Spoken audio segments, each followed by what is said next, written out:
Today, we will be discussing about startup funding. That is a general topic. We will actually focus on early stage startups. I come from as a co-founder of Kashmir Angel Network, which is also a startup.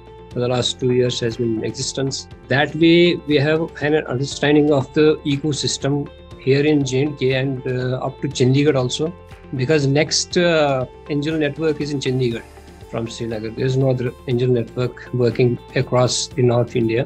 That gives us an insight about the ecosystem that's prevailing in North India, at least, which we will have direct information about. But we are in connection with other organizations like Wadhwani Foundation, and I'm thankful to them for having given us this opportunity to talk to people across India.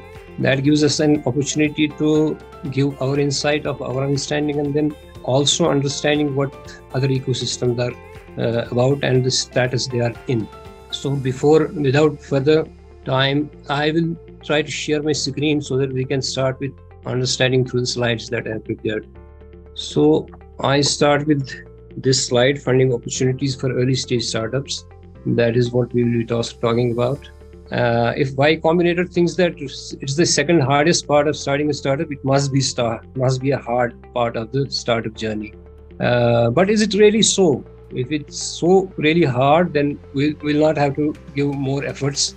But it's not that hard if we have certain insight into the ecosystem. Let's find out.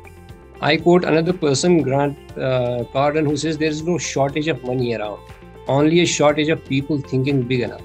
So if there is money around, you'll have to pick it up. But that is only when you think big enough to pick it up.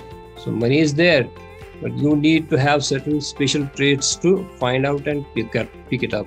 One fundamental question that arises when a startup is in its ideation stage, it has found a very good idea to scale up. The founders are very upbeat about the scope and scale and the growth of the startup, of the idea. They put in their hard-earned pocket money and then also take some from their friends and family. The idea is born. Now it has to be shaped up. We need development of the idea.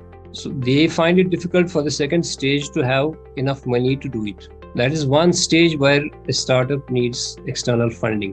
When they are sure enough that this proof has been created, proof of the concept has been created, now they are upbeat. They think that yes, their idea was good enough. It has a shape, and that shape can be produced before public, before the customer. But that again needs another round of funding. You have to have some big amounts in hand to scale it up. Then the second stage of startup funding comes when scaling is the idea. So scaling is another reason why you need external funding.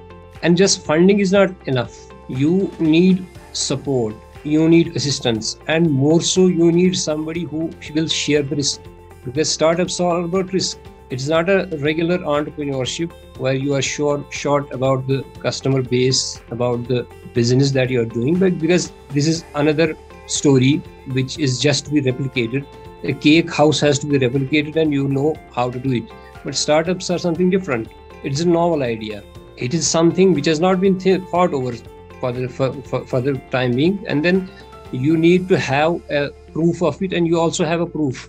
But you need to scale it up. You need to have that, you need to fill that gap which you have seen. So that support comes from mentors, it comes from those who are experts in the field, it comes from angels, it comes from VCs, it comes from particularly from organizations like Wadhwani, which acts as the big brother of such support system ecosystem. So this is the third. These are three main stages, or you may say three main reasons for which external funding is required.